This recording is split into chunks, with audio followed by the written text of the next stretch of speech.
comes a new challenger.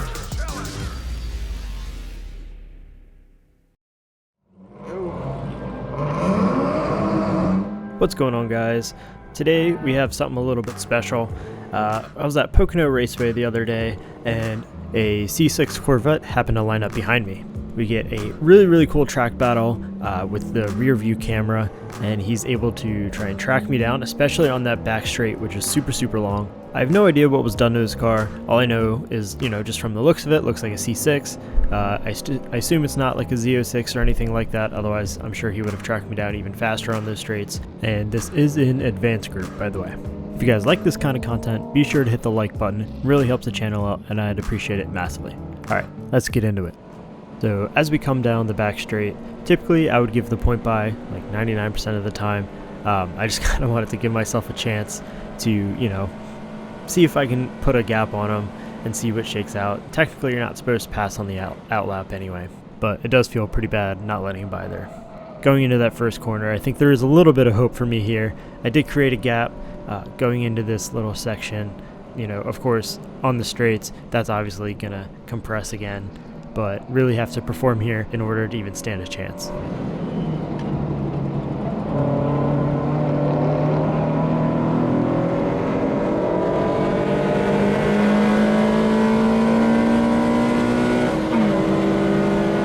Feeling pretty brave, so I really want to push deep into this braking zone. You can see I'm on throttle way deeper before I even turn in, then hard on the brakes, try and be really gentle over that bump there. Really unsettles the car before getting back on throttle.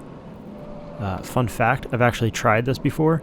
I tried on my last set of tires, the street tires, and I nearly went off there. So the extra grip really feels good.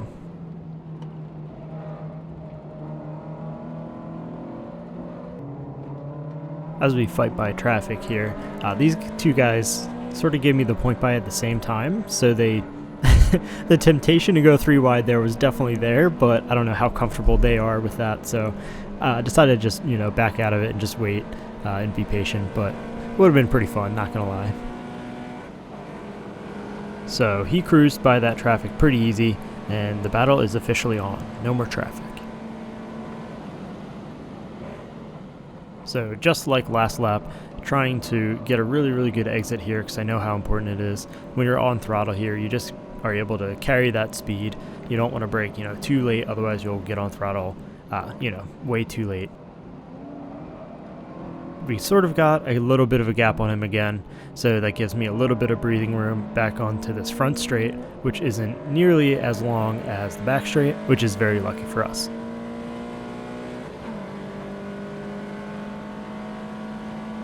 Now, this next lap is actually my personal best. I need to put some distance between us as he's very quick on this straight. So I'm braking as deep as I can, trying to get comfortable with that and carry more speed than I was before. So this middle section here, especially this braking zone and where I'm expected to place the car while keeping enough speed, it might even be a second gear corner for me. It kind of feels like I'm in between gears, so I kind of have a tough time with that corner, but do the best I can through there and then make sure to get a good exit onto this short middle straight sort of section here. So this next corner coming up is the slowest corner on the track. It's basically just straight up braking zone. Make sure you get it turned in and really focus on your exit, since this is the really long back straight. If I don't nail that corner, that Corvette is definitely going to catch me.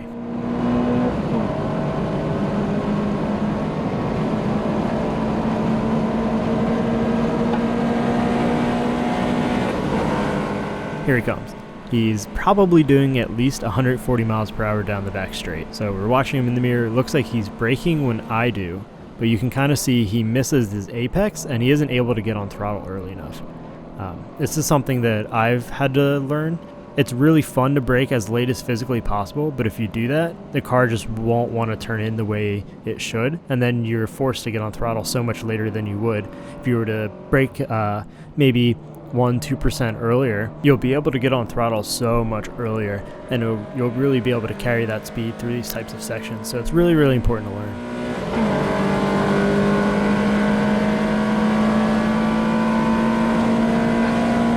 As you can tell by my little fist pump and little yes, coming out. I absolutely crushed my personal best. I didn't even expect to be able to get a 144. I didn't even realize that was possible, so I was super hyped with that.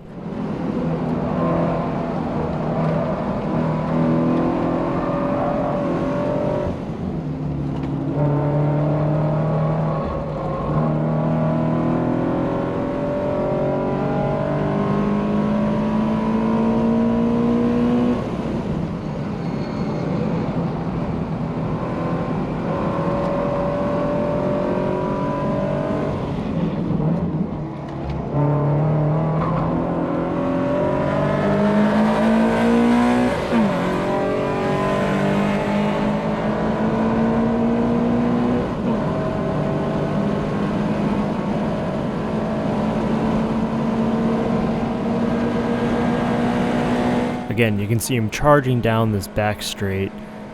You can see he lets off a little bit. I just think he wasn't comfortable getting any closer because he definitely could have. But I got on throttle too early and then understeer ensued, so I'm not going as quick as I could through here.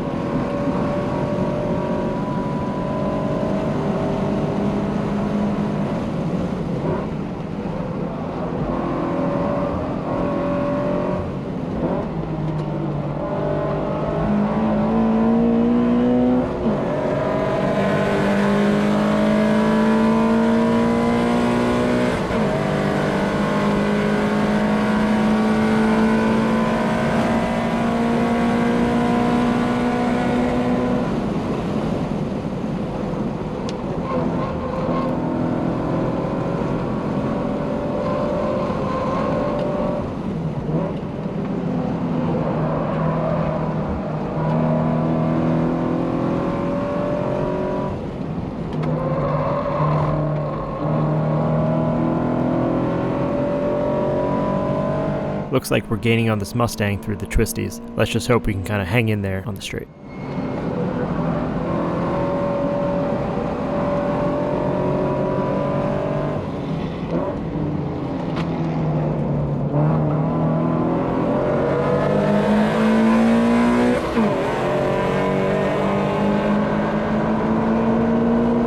As the Mustang, upshifts and hits the next gear, you can really see him start to pull away. But honestly, these are the moments I live for. It feels so great being an underdog, trying to chase down these cars with, at least double the horsepower I have. It's awesome.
That Mustang pointed me by, and I appreciate it very much, but unfortunately with this layout and the power differential between my car and their cars, they're just going to be sitting behind me for a second here on the straight, waiting for me to create a gap. So sorry about that, guys.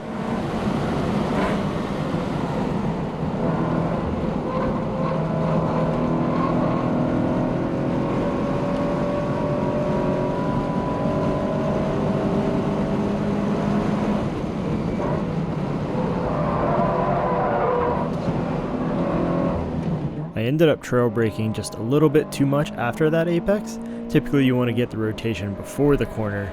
If you get the rotation after the corner, it kind of results in something like that. Bit of a tough exit, that's alright, let's try and chase down that BRZ ahead of us anyway. Now this is a great comparison between two different styles of driving and line preferences. Watch this BRZ choose tighter lines and try and cut time on entry, whereas I'm trying to sacrifice my entry speed to really optimize my exit. So this corner is a prime example. You can see him take a really narrow line and get ahead of me, but then I'm on throttle much earlier, so I'm able to carry more speed in that corner, and I actually needed to lift because I didn't want to get too close. And honestly, I was surprised I didn't get a point by here, so maybe I should get a little closer next time.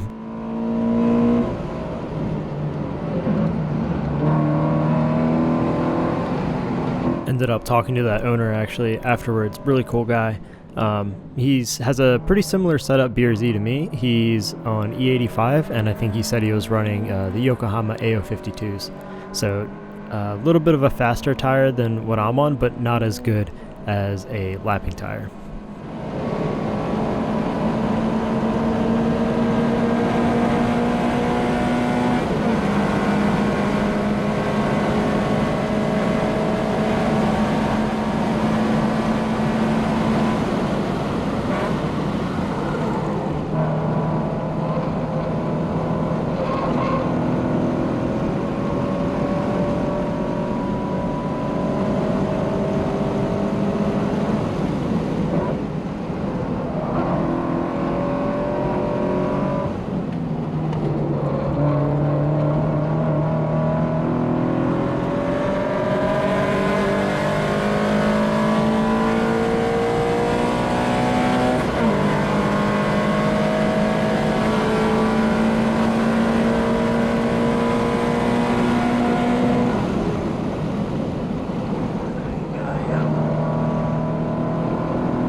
I really enjoy these tires. As you could see from there, I sort of went from like understeer to modulating it with a little bit of throttle and then getting a little bit of oversteer, but you know, nothing crazy. I'm just so much more able to modulate and, you know, feel this tire compared to the street tires I was on that would just let loose pretty much immediately.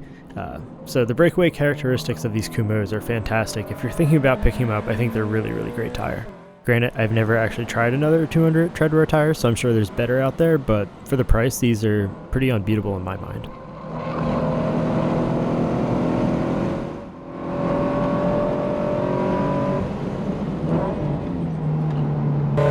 my god. Dude, a 1:44.5. I believe that's 4 seconds faster than my last one, but oh my god, dude, let's fucking go. I have literally no idea how I did that. I kept clicking 146, 146. I look at my PP, I'm like, what the fuck? I don't know who did that. That's a glitch. Alright guys, that's all we have for today. Thank you so much for watching. Take care. Oh my god, I need fuel.